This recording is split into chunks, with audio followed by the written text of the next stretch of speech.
Tell us about your conviction of, what your view to your position. Okay, so when we say conviction, I wouldn't say I'm 100% sure about anything. I'm not a subjectivist, but I still, other than not again. Oh my God.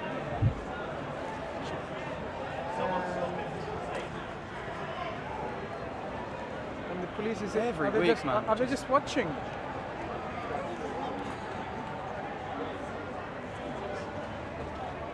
Two adults behaving like children. Yeah. In your own time, officers. Should we? Sorry. Are you going to edit the bits with the? All right. So Well, that doesn't happen routinely in the park. Yeah. There seems to be sometimes these things get escalated.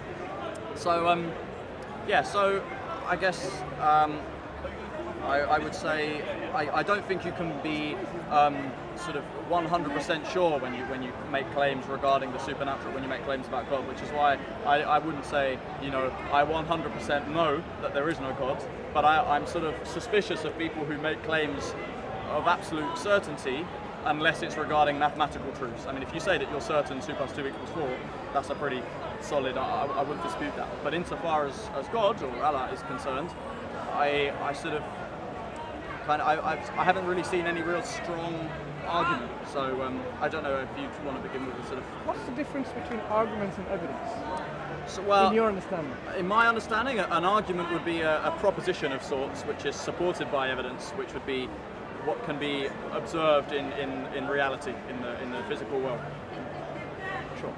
So arguments can be supported or unsupported by evidence. So basically evidence is something, something which we should be looking for rather than arguments themselves, because arguments can have counter-arguments, and it could go into even the areas of rhetoric. Whoever is a bit more in rhetoric and eloquent, it may whitewash or smoke screen the whole issue.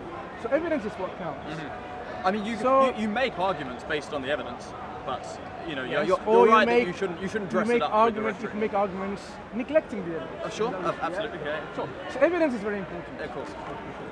So in terms of this reality, does the reality exist? Is this something that we say we have evidence for? Yes. Without making say like, oh, this is only an argument.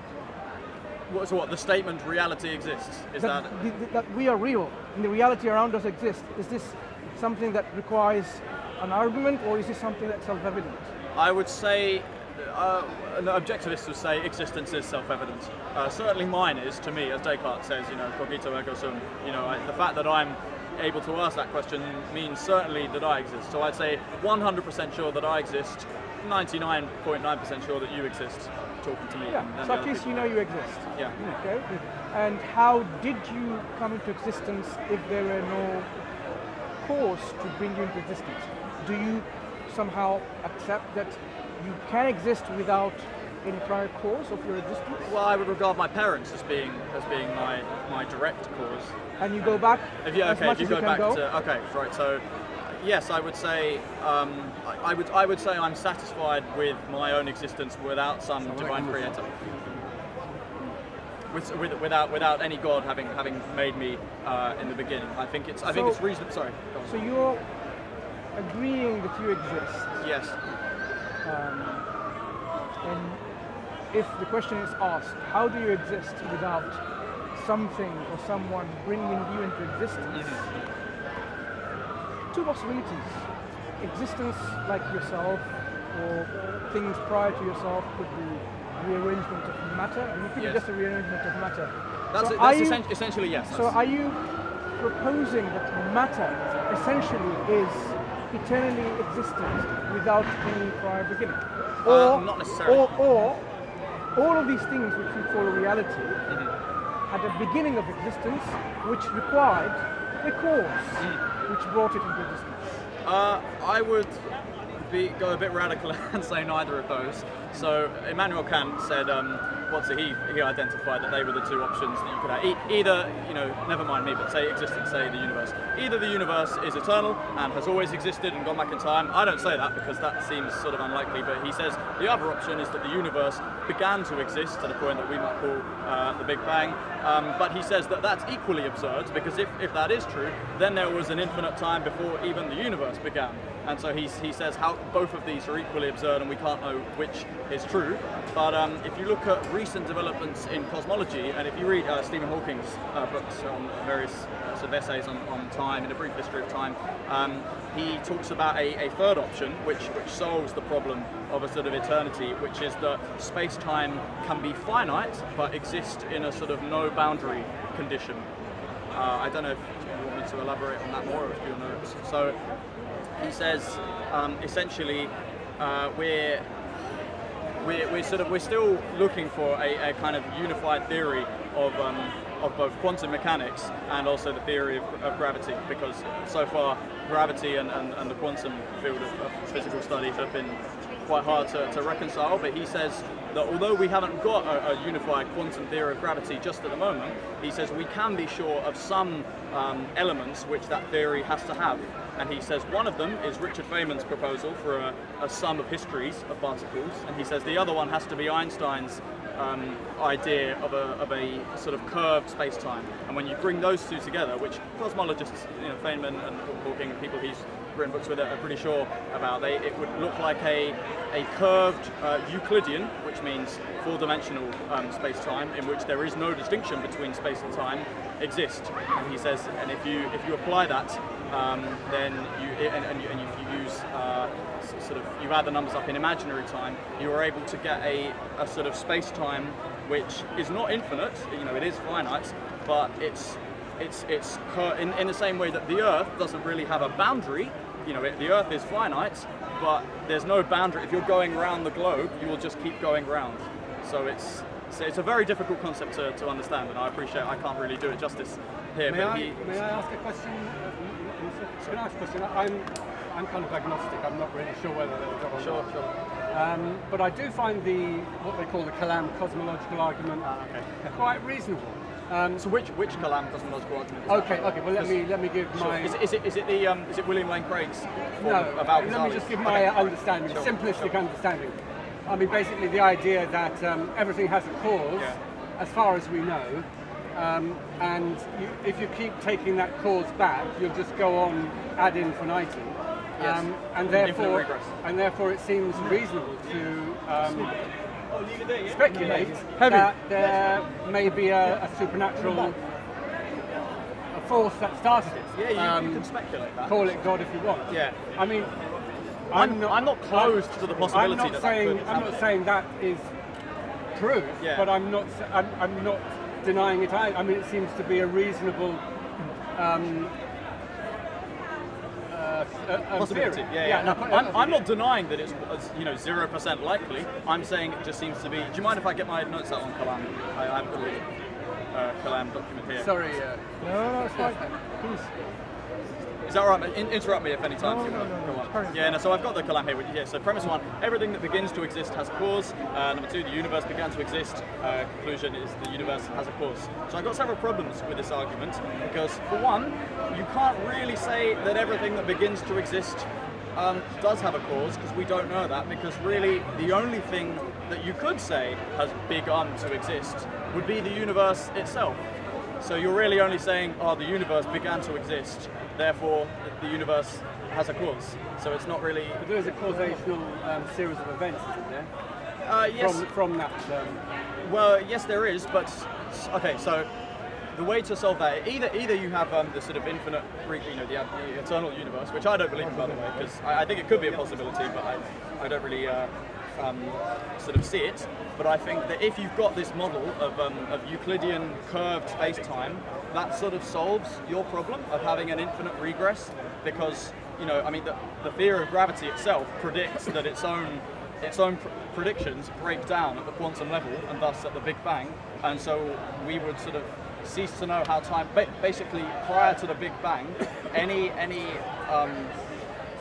any occurrences before the Big Bang would essentially be meaningless, and you wouldn't be able to predict what came after the Big Bang because there was such a breakdown of the theory of relativity. That's not a great way to explain it.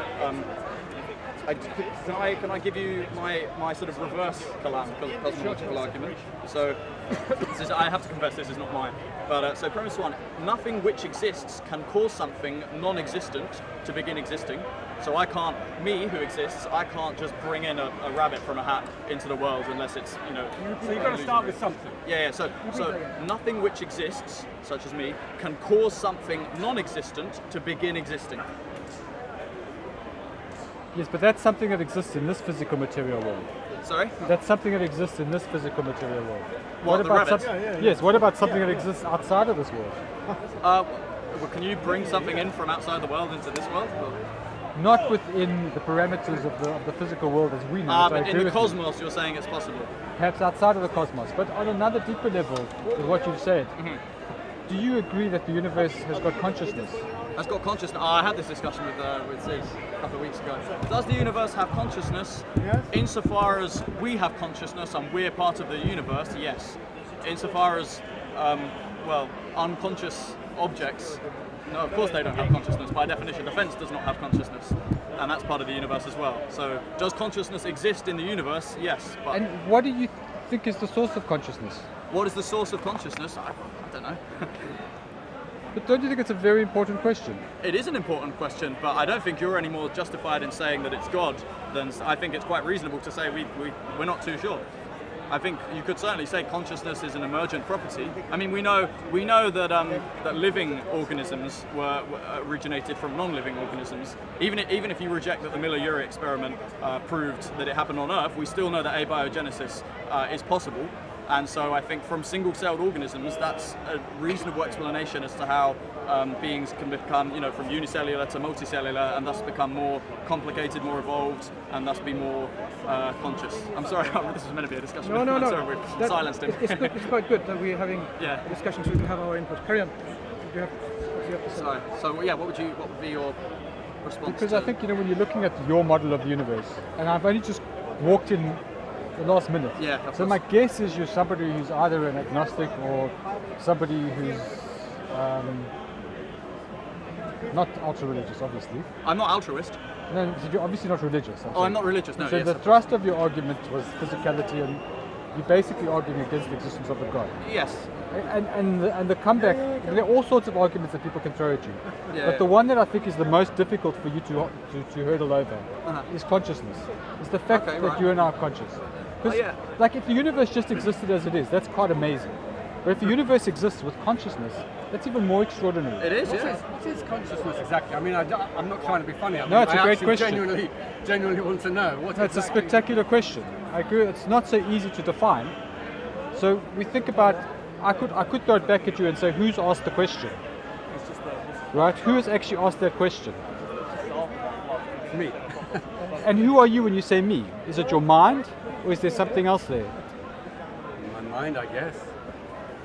I mean, I don't know. I mean, I don't know whether you read any of Yuval Harari's books. Yes, I have. Yeah. I think he talked about consciousness briefly, and he was saying that, I mean, there are various views, and one of the views is that it's just a lot of neurons firing off and giving this, if you like, an illusion of something.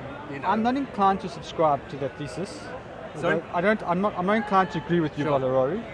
But I'm he not puts saying it I down, and I agree either. imagine you're very much on the same page as Yuval Harari. Is he arguing against free will? No, it's not against free will. It's basically saying there's no such thing as consciousness. It's just your mind is a very, very complex thing. No, I think your brain is consciousness an incredibly complicated thing. He thinks consciousness doesn't exist, though, does he?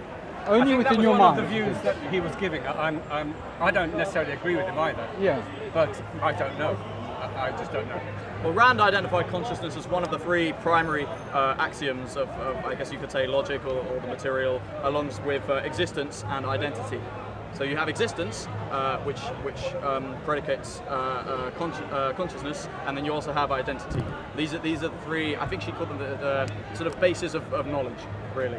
because you know, in order to have consciousness, you have to first exist, and then with that comes a sense of identity, in that you have, because we're finite beings, we have a certain identity, we have specific attributes, and then from that is the foundation on which you can build a sort of understanding. You know, you use your reason to to assemble knowledge in reality about what is best for your own survival, and that comes the pillar of self-interest, and from that's where we that's how she sort of reasoned that. But why are you conscious right now? So from a religious perspective, from the argument of a religious person, every moment in consciousness only exists because you were conscious the immediate moment before.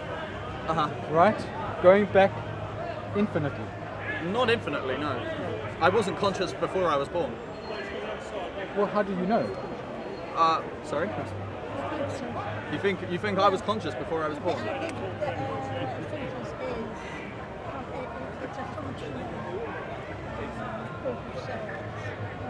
Can you remember? Well, so one sec. The fetus. Sorry, I should have said before I was conceived, really. But you're right in that the fetus gains consciousness. Scientists think about 24 weeks in. In 24 weeks in. Before 24 weeks, they're not conscious. But okay, before I was conceived, then I should say. But you see, nobody can actually remember accurately their very first conscious moment. You can't remember the very first time you were conscious. No.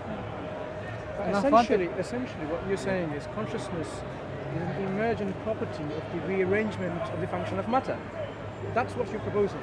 Because consciousness didn't come from anywhere. You're saying matter is there, they're rearranging themselves in their proportion, whether you want to integrate the micro level or the quantum level. This rearrangement gives rise to levels of consciousness. The fact that this is matter, this fence, and you're matter too, but the rearrangement of this fence hasn't happened to level that would happen to you. So that's what consciousness emerged. Okay, I find it is extraordinary in sort of accepting this kind of claims. Just matter can just simply rearrange by themselves. It doesn't just simply rearrange. It's not spontaneous. So this rearrangement. Okay, actually, before we talk about rearrangement, let's return back to the same question that we. So this existence, you proposed a third option. I'm still trying to understand where this option is. Right?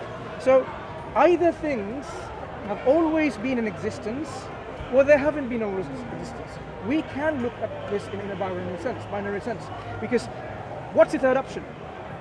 The two options are: things have always been in existence. There is no beginning of these things. Matter, whatever you want to call it, always been there.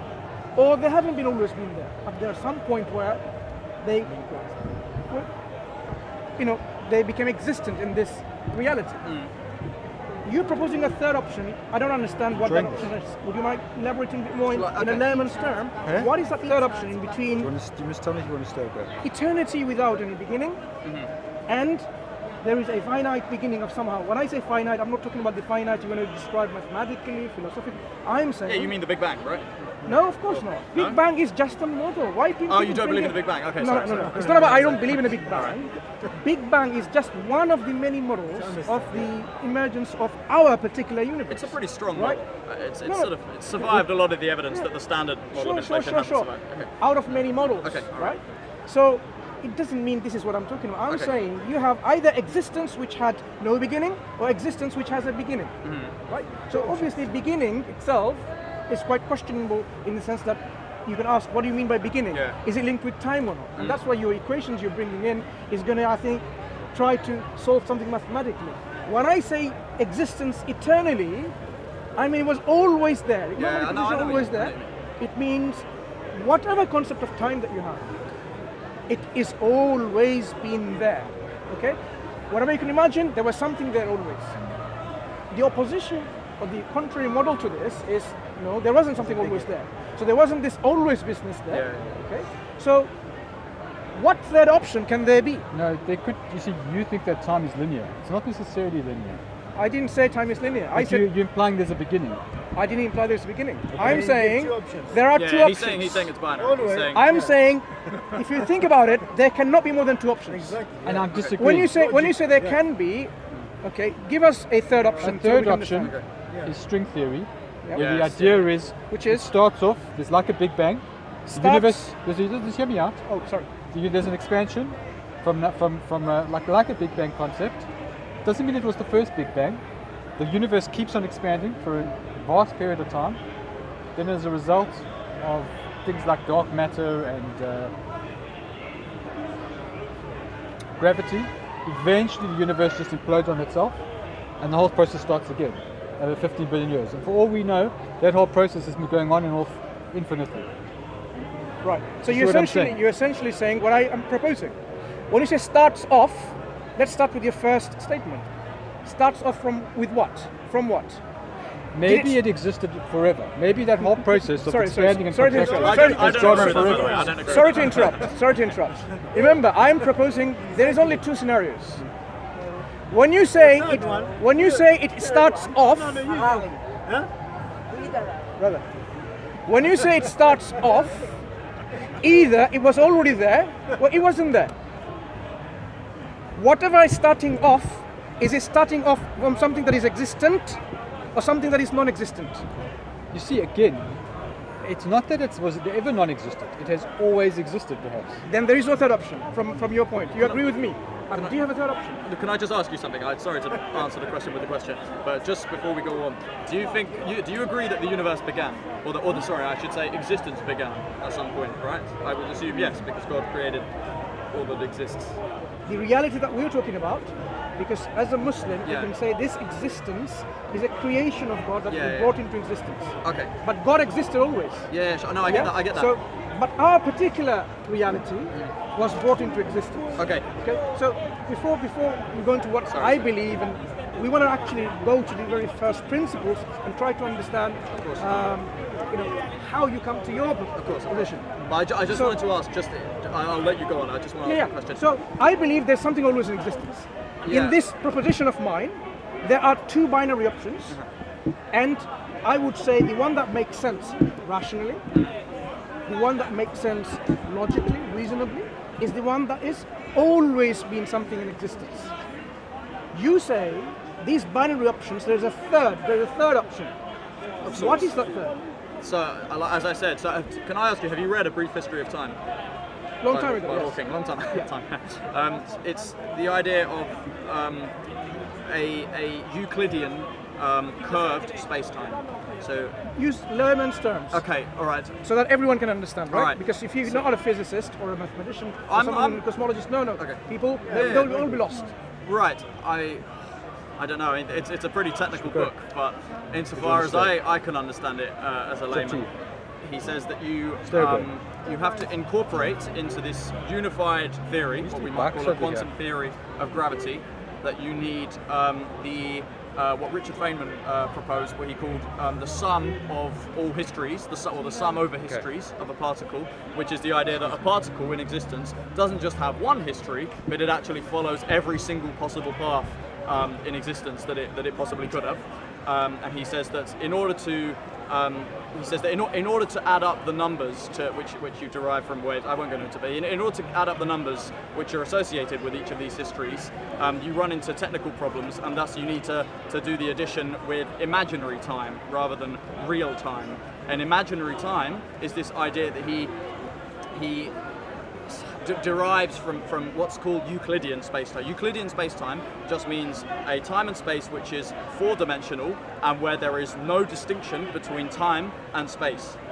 Okay, and then the other aspect that he says this theory needs to have is that it needs to have Einstein's idea of curved space-time and curved gravity. Okay, so it is just a theory, but he's saying, of course, we don't know, what the theory is, but Hawking just says that, assuming this theory exists, these are two elements which we can be pretty certain it will have.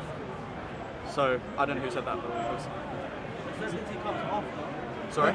Certainty comes after assuming. No, we're uncertain. You said if there's two things. Yes. The two elements, yeah. Yes.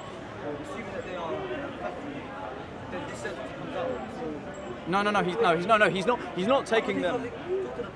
Okay, so what's my point? Okay, all right. What's my point is that if you apply this, I'm going to keep saying the Euclidean curved spacetime because that's Hawking's model that he comes up with. If you apply that to the cosmos, you end up with what's called the no boundary condition, where time is like the globe. where it's finite, you know, it's not infinite as you say it is, but it's without boundary. And you know, if you keep going around the Earth, you're not going to hit a barrier. You can keep going, but the globe is not infinite. Let me simplify it for you. Okay. Because I think you're really much into this confusion of the technicality and jargons of science. I'm sorry, I can't put it in more layman's It's not terms, about you can't put it, because essentially, as I said, existence, we understand what it means, right? Non-existence, we understand by the opposite of existence. So I'm saying there has always been existence, as opposed to there was non-existence, but you're saying there's something in between. There's a third option. Your mathematical Euclidean, all this science and philosophy being merged into this grand unified theories or whatever, right? A third option is either what? What is this third option? I'm still trying to understand your third option. The options I propose is something has always been existing. Remember, I said something. That something could be time, space, matter, energy, particles, quantum, hadrons, leptons, you name it, whatever. It's a thing. It's a thing. There is something that is always in existence, or that it hasn't been for our reality. Okay, right, I see. So I see. when you bring your propositions about a third option, I'm at a loss to understand what it is. I think I get you. I think that's my function. I elaborate. So to a binary dilemma which was proposed by Kant, which was slightly different from what you're saying, which was regarding the universe, not existence. So if you say existence is actually not the same thing as the universe, and that there are other things which exist outside of the universe, which you obviously do, because that's God, then that's fine. So my third option is a third option to Kant's dilemma of the universe, which is what we were originally speaking about. Your thing regarding existence, I would say it's safer to assume that that existence is not eternal, but I don't think you can say either way. Did anyone understand that? No. Without no disrespect. Sure. Because if somebody has understood the third option, I would like you to explain to me so that Well, no, I didn't say a third option to your. I'm saying there can only be two options. There can only be two options. In the context of existence, maybe. In the context of the universe. I'm not talking about the universe. Okay. I talk about existence. You are part of this existence. Remember, I talk about reality and existence. You and I are part of this existence. So either there is these two binary options, or there is a third. If you have a third, I would like to know what that third is. I don't know if my third option applies to existence as a whole, to the cosmos, as well as to the universe and to time. Why limit existence to only in London? Why limit the existence, concept of existence, only to Marble Arch, Speaker's Corner, or London? Existence means existence, doesn't matter wherever it is, right? Well, because we don't know for sure that anything exists outside of the universe. Unless you're a proponent of the multiverse theory, which I assume as a Muslim you're not. You see, you're assuming too much. I'm not assuming, I'm saying if. That's a lot of assumptions. Okay. Multiverse and this verse. Look, multiverse is also another model, right? It is, yeah. Right. That means our universe is not the only existence. Yeah. So when we talk about existence, any possible existence, we know, that's what I started with, didn't I? Are you sure that you exist? The moment you affirm that you exist, we have existence. Yes. Doesn't matter whether it's in a multiverse or not, we have already got existence. I'm with you. Right. When we have existence anywhere in inverted quotes, because what is anywhere? What is everywhere? Right? The question needs to be asked is, has this existence, ultimate existence, that eventually gave rise to you, or you are the ultimate existence, and there was no prior existence, has it been always in existence? I would say no. Right, good. So you come to a position where it's actually, nothing was eternal, it was non-eternal at one point. It could be eternal outside of temporal boundaries, though. It could be eternal outside of time, as well as eternal inside of time. It's a distinction you have to make. I won't get back into physics again. You see, look, that's why I'm using the terms always, without using time in the sense that, 5 minutes ago, Googleplex years ago, whatever. No? Yeah? Do you understand my point? So either your existence hasn't been always, or it has always been there. You affirm it hasn't been always. That means there's a point. Remember, mark my words, I'm using mathematical terms, so that you can't just bring in, oh, this is the argument of Richard Feynman. This is the argument. But I'm not using it to confuse you. I mean, you can look it up. No, if you don't I'm not understand. saying to confuse you. I'm saying that the discussion that I have had so much from my experience, people try to then fit these terms into an argument box. Oh, this argument is from Descartes. This is from Immanuel Kant. This is from Feynman. And then they're not even thinking. They're just trying to fit it in the box and provide a standard box response to it. I'm not going to allow you to do that because I'm going to use I'm not trying to do that. I'm sorry if that's what you're understanding me. So there was a point when there was non-existence in your understanding. So I would like to know. I'm not 100% sure of that. No, that's what you affirm with certainty. Because What's either What's the that? existence of yours or ultimate existence has always been there, What's or that? yes, either the existence has always been there, or it hasn't been always. If it hasn't been always, then you're certain it's had a point of existence. This is what I would say. You can't just say I don't know, because you have to actually, subscribe. you can say I don't know. Are you saying you can have more than your position on a third option? You have to subscribe to one of these two. You haven't got any third option. No, the third option is with regards specifically to time. I misunderstood you initially. I've moved away from time. Regarding existence, yes, I think it's more likely that there was an initial beginning, which I would call the Big Bang. You would obviously call. You're limiting again to I'm not limiting just our universe when there is proponents of models brought forward where there are multiverses other than our universe, but you're only confining to this universe. One thing you'll be surprised to listen. No, the Big Bang would be. One thing you'll be surprised. In the Quran, Allah says, Alhamdulillahi Rabbil Alameen. What is striking in this is God is saying praise and glory and gratitude to be Allah, Lord of all the worlds, not one world. People think there's only one world. That's what the Greeks I didn't say thought. that, by the way. Yeah, people thought there was only one world. But from the very beginning, we are told there are many worlds. Okay? Whatever in your imagination, there's more than one world. So, if you just think about this particular model, our universe, no, you have to take into account every other model that's there, which is being discussed, and say, let's weigh out pros and cons of this. Your particular subscription is either to always been there, or there was a point of existence. You said point of existence. Do you mean point of beginning of existence when you say that? What do you mean point of existence? Because there wasn't always there prior to that. Right. Okay. So that means at some point, your existence, there was a beginning. Okay. It's a beginning. All right. Right. So if you subscribe to that position, there was a point of the beginning of existence.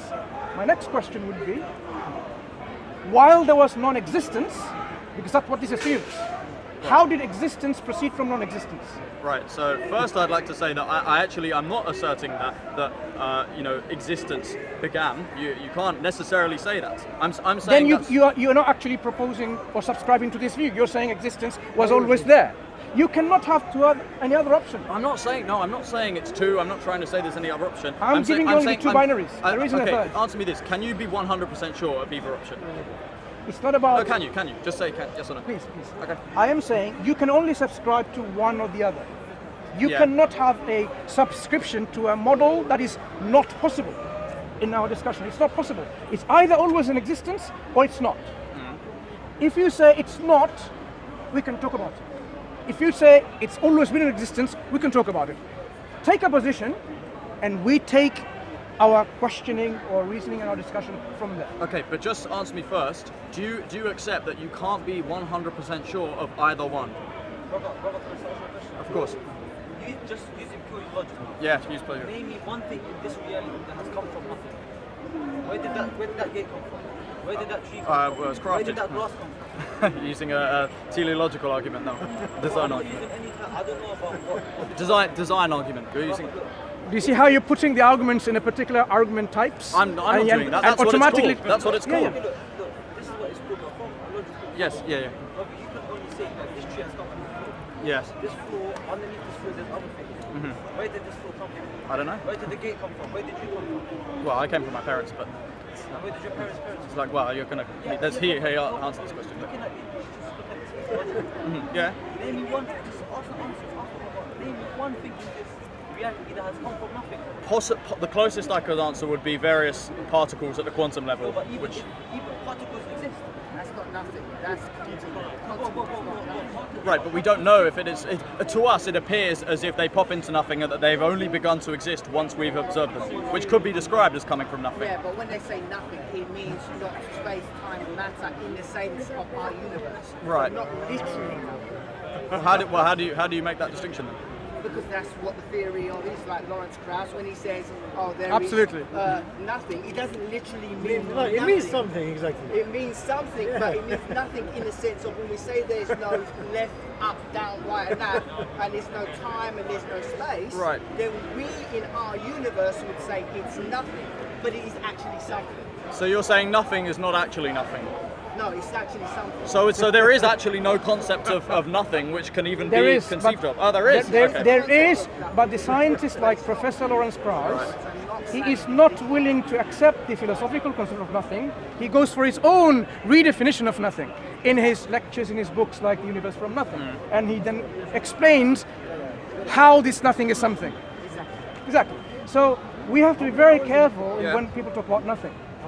When I say nothing, look, if I have a wallet and I say I have no money in my wallet, no money whatsoever, can I give you £5? You will say, oh, but you can give me £5 from your friend, from a bank, and so on. Getting negative, borrowing. I said, no, I have no one.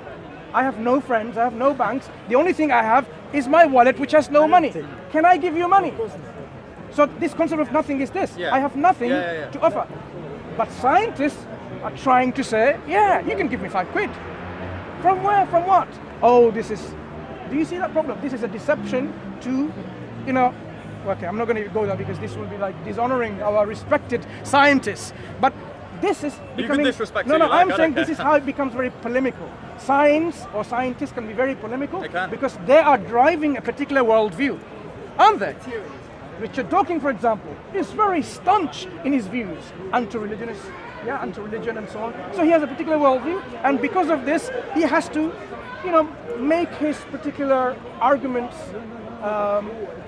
palatable to certain people. Why are they still behaving like children? Okay.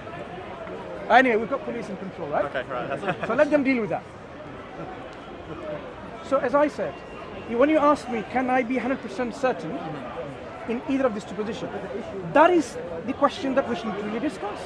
How can we arrive to that certainty? In fact, in Islam, what Allah tells us in the Quran is that He gives us information so that it can build our level of certainty.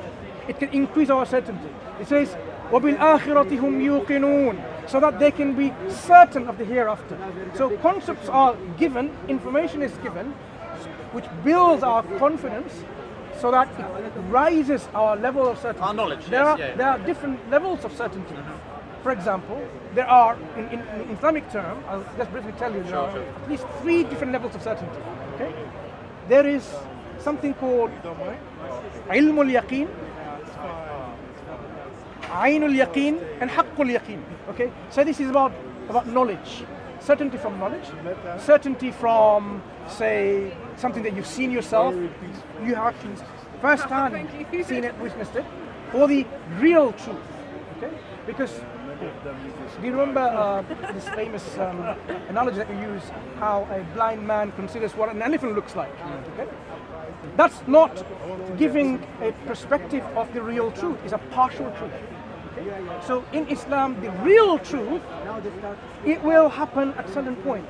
But you can have other levels of certainty before that. You can have knowledge that gives you certain levels of certainty. Yeah. Okay? So certainty is something that we need to continuously build upon. So you can continuously build upon certainty. Yeah, until then it's not at the point- certainty if you're building upon it. Then it's just knowledge, which lacks certainty. As I said, there are types of certainty. I would say there's types of knowledge. For example, your mum or your dad, say your mum, is your mum your mum? You have certain level of certainty. It's not something, oh, I don't know. You are certain your mum is your mum. The law of identity. Yeah, but when I say, okay, how certain are you? Then you will say, actually, okay, I haven't done a DNA testing. And even if I did DNA testing, it's not going to give me 100% certainty. No, but I know that whoever is my mum is my actual mum, even if it's not the person who calls herself my I'm mum. saying The mum that you have. The one who I think is my mum is my mum. The mum you think. Okay, it's your I'm mum. less sure about that. Yeah. You're certain she's your mum, right? Not the person who calls myself my mum. I'm not certain about that. So you can. I'm certain that whoever is my mum is my mum. You have a mother, right? Yes. Okay. So you can go to your mother and say, no. I just want to make sure. Yeah, of course, that's all right. So you can go to your mother and say, Mum, I'm not certain you're my mum. I'm a mother. Mm-hmm. Can you really have that discussion? I have, yeah. You have? I have in the past. Okay. So, in general, most people, they won't even have that discussion. They will take that on a level of trust. Yeah, no, that's okay? right. Yeah, exactly. I was a weird child, all right? And that level of trust is what's going to give them the certainty that my mum. But when discussion or questions arise, people can say, okay, I'm not certain now because you could be my stepmom, or it could be something that could have been kidnapped or something. Yeah. Whatever, right? And then you can have lots of tests. That means other resources to utilize to come to levels of certainty. Yeah. Mm-hmm. So these kind of things are happening in everyday life. That certainty that you're asking for is something that we continuously build. Scientific certainty. Are we really certain about the things when we say? That's why in a peer-reviewed journal, we put forward something and we ask other people to verify it. Yeah.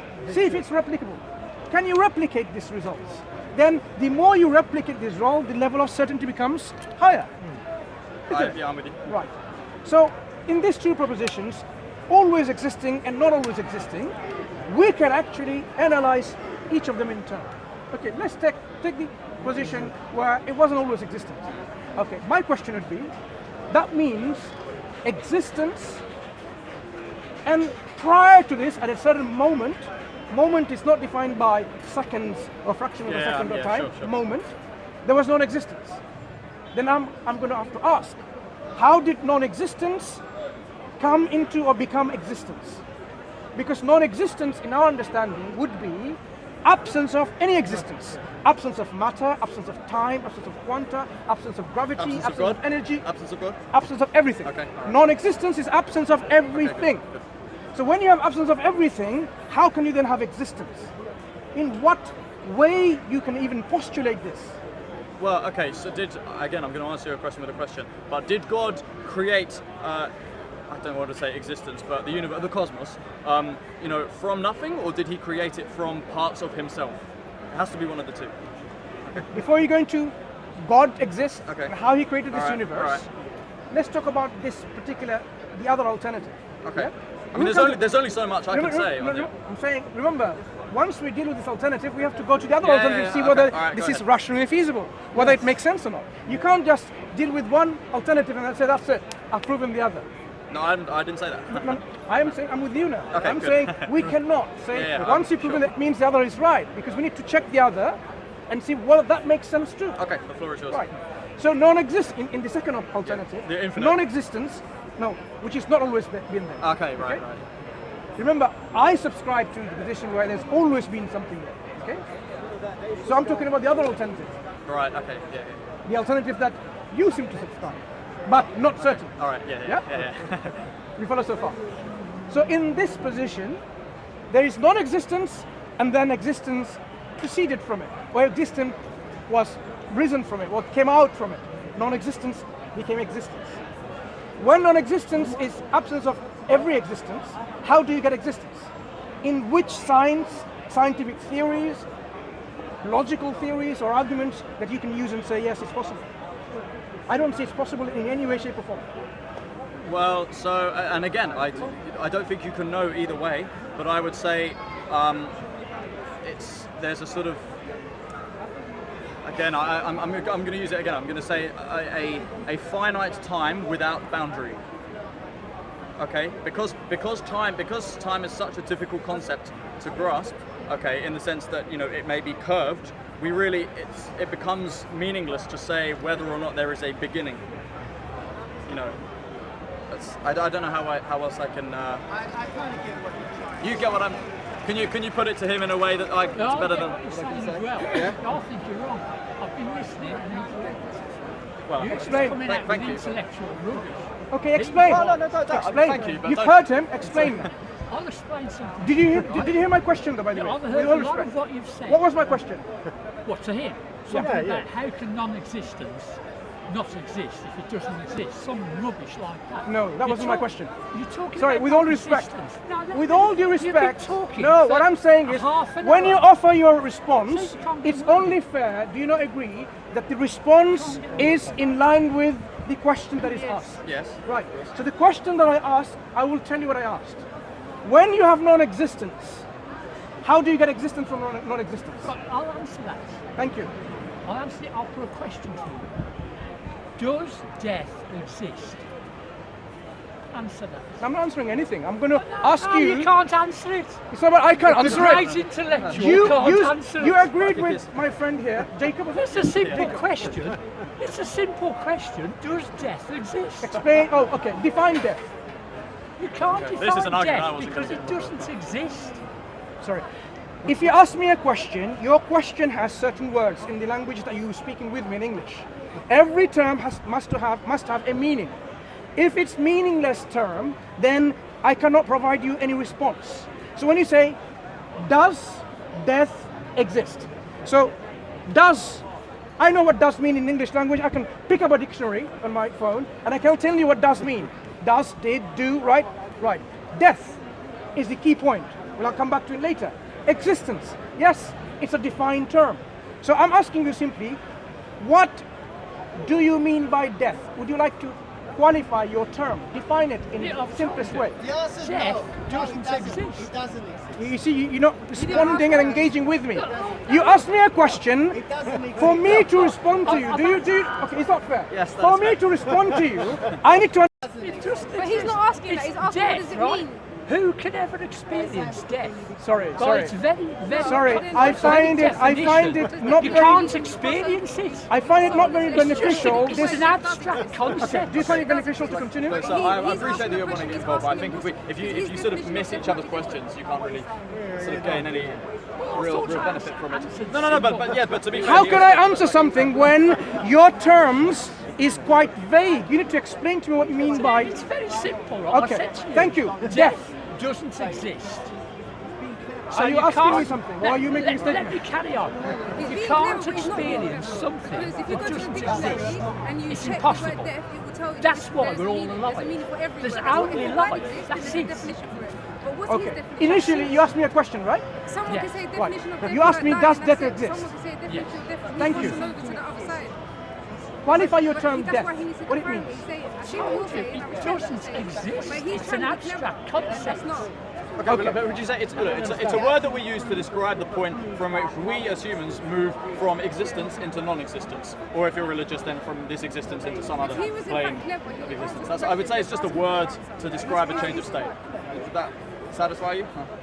Yeah, a little bit. Right. That's semantics. Isn't it? Well, it's everything's semantics. Yeah. The reality is, all I'm saying, I'll repeat it over and over again, and nobody understands this, very few people. Death doesn't exist. I agree with you. You're not going to experience something that's not there. It's absolutely Say impossible. non-existent. So basically, You you're say asking me. non-existent. So you're asking me That's this what I'm question. saying, yeah. So A you're asking me this child- question. A child could understand Tell me it. when you finish. I'll finish. Okay. So you asked me a question about something that doesn't exist. Does something doesn't exist exist? He's supporting your cause, man. Please, please. Your question to me is for me to answer something that doesn't exist. Does it exist? Doesn't make sense. Yeah. Yeah. That's what you're asking me.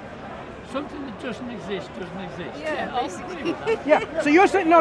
You're saying something doesn't exist. Does it exist? Okay. Let me tell you why your question is not a question. It's a rhetorical statement. To be a question, a statement to qualify into a question. Sorry, I have to give you this information. It has to have two essential Can't wait properties. for it. Two essential properties. Number one, it has to have potential answers, and it must be free from internal contradiction. For example, if I ask you, and you, how many legs does the sun walk upon? 2 or 3? You can answer Now, that. wait. So, is my statement a question? I'm asking you I'm framing it like a question, and I'm even giving you options. 2 or 3 legs does the sun walk upon? It's a silly question. No, it's not a question. It's not a question. The reason why it's not a question is this. I'll tell you why it's not a question. Because a question must be free from internal contradiction. The sun, please, the sun does not have legs. I cannot then ask, how many legs does it walk upon, 2 or 3? When we affirm the sun doesn't have legs. It's a meaningless rhetoric. A nonsensical question might as well be not a question, I think, basically. You could say it's meaningless. It's a rhetorical statement. So when you ask me a rhetorical statement, you actually haven't asked me a question to answer. So I am not obliged to answer anything because there was no question asked. So come back to you, my friends. Jacob. Yes. What did we? I can't remember. We were talking about how do non-existence come into existence or become existence? Right. In your model. Yes, I forgot what I was speaking about, but essentially, I think I'm trying to explain that time may be shaped as such that it's finite but without boundary, which means you don't need to ask, where did existence begin, but you also don't need to ask the question of, but is it infinite or not? You're going in a different way of solving the equation. Remember, when you have an equation, you can either way start, right, from each other and see whether it works. Yeah. I am asking you It might be an absurd equation. No, I'm asking you to start from this position, non-existence. Yeah. Right, so you have non-existence to begin with. Non-existence. Like my wallet with no money, for example. Now, how do we get money from my wallet when there's no money? You have non-existence. How do you even get a boundaryless or infinite time? How do you even get to that point when you begin with non-existence? Because, based on that model, because that's a model concerning time, there may not have been non-existence to begin with. You see, I'm finding it very strange to discuss with you, Jacob. I said there are 2 binary propositions in terms of our existence. One is always existence, another is not. So we are talking about the position where it's not always existence. In that position, you're jumping back to the other position. You're saying, no, that's not. That's what I'm trying to arrive at. Okay. When we use our mind, our intellect, our rational faculties, you will see that second alternative doesn't make sense. You have to resort back to the first alternative, meaning the only viable rational explanation, the only alternative. You keep saying, in this, but it's that. That means the proposition of the second alternative is not an alternative. It's not something that you can even discuss or even argue for. You're actually arguing for the other one. I don't know which I'm arguing for. No, okay. I am saying, if you really analyze each one in turn, and we did the one which is there was non-existence to begin with, if you analyze it, you know that this is not something that any rational human being can accept. If you say that rational human being can accept that model, I would like to know rational arguments that non-existence can become existence. Which rational arguments can you use to come forward with this particular concept? I don't know. My closest thing I can Bring say... your friends and philosophers and scientists in here, but start with non-existence and then arrive at existence. Stephen Hawking was never my friend, unfortunately. But doesn't matter. What we're saying is support us. Right. Remember, in the Quran, it's quite interesting. I'm going to tell you something about the Quran. In the Quran, when Allah says, when Allah challenges people to bring a chapter like into the Quran, because the Quran, we Muslims believe that it is something of a divine origin, that it cannot be a product of anything of the creation. To lend credibility and support of this divine authenticity and divine origin, right? And when when Allah actually speaks about this, He says, those of you who are in doubt that this is not from God, to His servant Muhammad sallallahu alaihi wasallam, then what they have to do is produce a chapter like unto it, and if they cannot do it themselves, they can seek helpers and supporters to this job. So it's a standard principle in the Quran. When we are discussing something, if I'm not unable to, I can seek support. You can seek support from philosophical models or from models from science. Give us a rational explanation how non-existence can become existence. Get your support. I have no problem with that. Because personally, you might have exhausted all possibilities what you've read, but there might be someone there who said, look, okay, but I think this person, Feynman, or this philosopher, this is what he put forward. This is why you can ask, but you need to start with non-existence. Okay, well, in the context of your question, I need to start from yes. non-existence. Yes. Well, personally, because I'm not a physicist and I'm not a philosopher and I'm not a theologian, I can't tell you. I'm Right. not. So- But no one can. So that means, think about now, in any You can. kind of rational basis, Right. science has to be rational, by the way. In Right, any yeah. rational basis, we cannot see how non-existence can become existence. That's what you're telling me. You are actually, Well, I'm not science. it's not about science I know. only. Rationality can be even purely from No, philosophical. I think what you're saying then now is you're looking at things from, you see, a natural mind. But you see, if you look on a thing of a spiritual mind, you will see things differently. You see, unless I don't think that's what he. yeah, but what I say, it applies. If we look at things from our natural self, you see, a natural mind, we're limited. We have limits in our understanding. Okay, you got quite intelligent people. I'm not disrespecting, but you see, there is something outside that, something greater. There's an understanding, you see, in a spiritual realm, like you see, that you can see, it opens us up to a different, understanding of things. Like that's an expert from what you're saying there. When you said about you're looking at the natural understanding of human beings, but there is something greater. To understand the natural world, though, naturalism is a pretty good model. Oh, well, That's what it means. in a way, yeah. But as far as it goes, you see, you can understand things. But what I'm saying to you is that there's greater. There's more to be. There's more to understand. You know what I mean? Is there? And yes, there is. Yeah, there is. there? But you would have to experience it. Like that. When people tell you certain things, like you see how you can come to understand it, like how to open yourself up to that. Like, This presumes supernaturalism.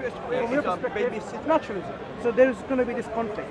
You have to here, but he one went of these home. models, and these models will I think he's gone home, yeah. essentially, by their ideological concepts, they will conflict. By definition. If really, you, yeah. by definition, if you are true, naturalist, of course, there are no yeah. supernatural. No, it is true. So you're saying there are some yeah, supernatural yeah. because that's your perspective. Yeah, okay? yeah, But that's not. Let me yeah. just No, tell you, he's right what he's saying. naturalism is a perfectly reasonable position to hold because all you can observe Yeah. in your life is natural. It's Yeah, part of the natural world. that is so true. you've got no Yeah. reason to believe in anything. No, there is, supernatural. because what I'm saying to you, having experience with this for myself, you see, it's not what someone else might tell me. Yeah, okay, I have been told certain things, but then I decided, I made the choice to, you see, to search and to listen to what certain people told me. Yeah. And then certain things I think I believe to be true, and have the experience. It opened me up to understand it. If I look back on my life a good many years ago when I was much younger, and I come to understand things that I didn't understand then. That's what I'm saying. Okay. Yeah, But that's- yeah. Understood. That's fine. Yeah. Depends on where we're coming from, right? Okay. So, essentially, from a rational perspective, from a rational standpoint, you at this very minute cannot bring something that can be justifiable, even to your own satisfaction, that non-existence can be. Oh, I'm sorry, mate. Sorry. This will be also my argument for you to think and reflect. If you think and reflect that, rationally speaking, that doesn't seem to be a viable alternative. It doesn't seem to be something appealing to our mind or intellect. What appeals rather, that non-existence cannot come into existence. There has to be something that brought this existence into its existence. So what makes sense is there has always been something in existence. Because otherwise we have the problem of like nothing creates something. Nothing generates something. Yeah. When we know that it doesn't make sense. So To the natural mind doesn't make to sense. recourse to this scientific nothing using the definitions of Lawrence Krauss doesn't help, because we can bring Lawrence Krauss back to the real definition of nothing, what we mean by nothing. Nothing is nothing. Absolutely absence of everything. That cannot give anything. In fact, we don't observe anything in our reality. In our reality, that pops into existence from nothing. Sure. Because those particles that comes, they actually doesn't come from nothingness. It's just a transformation from one state to the other. We don't know that actually. We actually don't know that. So if you say that, that means non-existence became existence. Quite possibly. How? How do you have? know. No. Yeah, yeah. You see, These are if good you- questions. No, These are good if you questions, if you actually. Good questions, bring actually. this particular proposition, you have to make sense of it. When you have absolute nothingness, non-existence, yeah. how do existence come from non-existence? When Because it was has created. no energy, Yeah, it right. has no gravity, no quanta, no fluctuations, Yeah. nothing. Technically, the universe has no energy either. No, please. Let's not go into energy. Let's talk about particles. Sure. These particles, virtual particles, if they were nothing to begin with, they won't transform into existence because it has nothing to transform into. Because it's simply the absence of, as I said, quanta or gravity or fluctuation. Okay, these three terms will be sufficient to describe and refute or reject the idea that it's possible. Can I ask you a question? Do you believe in miracles? I'm a Muslim, I do, yes. You do? Okay. Yeah, So that's let's a bit come of a back. different. Is it? Yeah. So I think you misunderstood me in the first place. Right? Okay. Miracles, by definition, are extra-natural events. Okay? So against the question of naturalism and supernaturalism. So that means the other proposition. Now let's return to the other proposition. No, but I'm not satisfied by your explanation of the particles. I'm sorry that you could say, So you have- there's you no have- explanation for it, No. therefore that's their nature, and we know for certain they can't pop into So existence. basically, let's understand that again then. Yeah. You have non-existent particle, meaning they don't exist. They have no energy. They have no gravity or fluctuation. There is nothing involved. How do you get particles coming from that state? I don't know, but I don't know. It's not an answer. Yeah, but it is an answer. No, it's not an answer. Listen, if you Jacob, think you could just say you know to everything. No, Jacob, listen. Yeah. If I go into an exam, an exam is mathematics. Question number 1. It has 4 multiple choice questions, and I answer none of them. Is that a right answer? Or if I say, they say, what do you mean by this, whatever, right? And I say, I don't know. Yeah. That is not the right answer. If you don't know, then it's not. But it's not. The fact that it's on a mathematical question paper means that there is someone who does know. But these questions are going to The be. moment you say, I don't know, it's the wrong answer. It's not the right answer to the question, is it? Only if the question is a question that can actually be answered. Please. For now. When I ask you this question about how non-existence become existence, now if you say I don't know, it's the wrong answer. No, it's not. It's simply you're having no knowledge of the right answer. Yeah, but that's the difference. That's the wrong answer. It is for him. It's the right answer for you, isn't it? If you don't know, you don't know. No, it's my answer that nobody knows. No, hang on, People used to not know a lot of different it things. doesn't mean that nobody knows. Sorry. Yeah. When there is a question with potential answers, right? I don't know is a potential answer, but it's not the right answer. Well, okay, it's He not the knows right thing that I could say. right. Okay, what day is it today is a question, right? Okay, now, yeah. potential answers are, because we, in our calendar, there are only 7 days by name, right? I'm by the From toilet. Sunday to Monday, right? It could be any of them.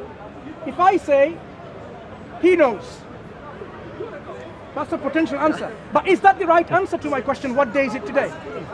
If I say, I don't know, there are only answers. Right answers are, it's Sunday. Or it could be Monday, whatever, right? If I say I don't know, that wasn't the right answer, Jacob. You know where the toilets are? It's not the right answer. No, it's not the answer. It's not the answer to the question. It's not correct. Thank you. Not the correct answer. So I don't know is not the correct answer to the question of how does But non-existence it's become part of incorrect because I'm saying that I'm unable to answer the question in the first place. That's just semantics. It is not. It is not. What his answers to what?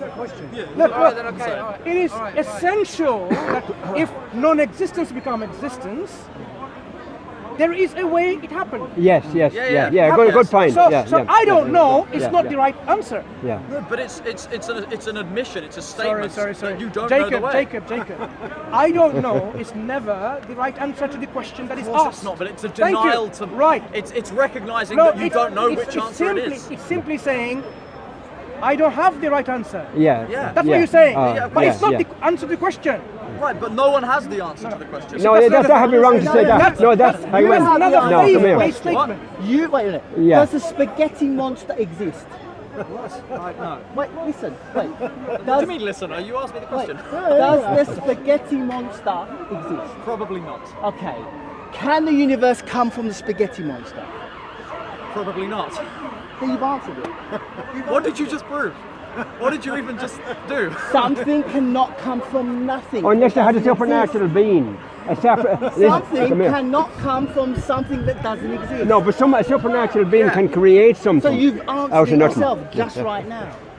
Someone can I do. don't even know what was Yeah, said. but some in the miraculous it can happen. But we're not bringing with all due respect. We're not bringing miracles here because the discussion is actually based on the foundations of naturalism in a way. It's a naturalistic We're discussion. trying to limit our. You're limiting yourself. No, what we're saying is we're trying to limit so that we can have a meaningful discussion, something that we share in common, right? When we agree something, if I bring with my presupposition, then you will not agree with me in many things because that's for my presupposition. I'm trying to have a common ground and have a discussion based on that, as you've realized. So this question about the particles coming into existence from non-existence, again, we haven't found a rational answer yet. It's simply saying, I don't know. But you see, I don't know is not the answer, the right answer. So what it means... Have we closed us off to the answer? What we're discussing is the other alternative, which I'm proposing. Okay. It makes sense that something always exists. Because if it didn't always exist, the same question applies. How do you get non-existence from existence? It simply doesn't make any sense from whatever tools that we have. Right. From my position, though, basically, there's no explanation that makes sense. Are you okay? So, do you agree science is based on rational foundation? Yes. Right. So use that.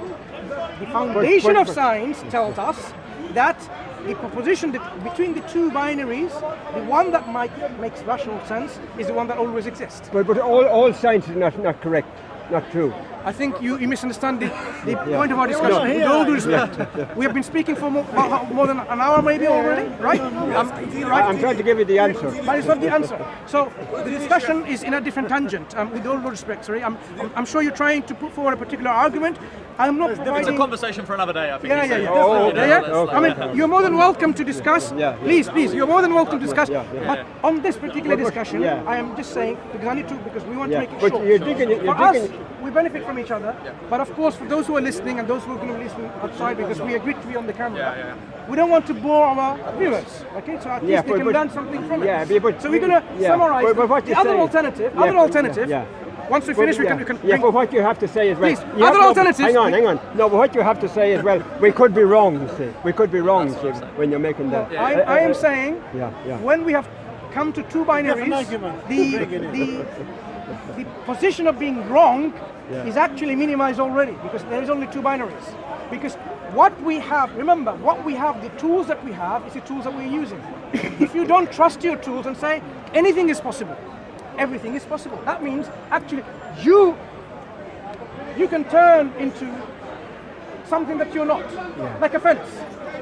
But say God now. Everything is possible with God, it says. That's what you're saying. It's possible, right? Yeah. But I'm saying, in this kind of concept, everything is possible. That means any discussion, any argumentation, anything is meaningless. Absolutely. It has no meaning because the words don't have meaning anymore. Because when I say death, it could mean potato. It could mean anything, right?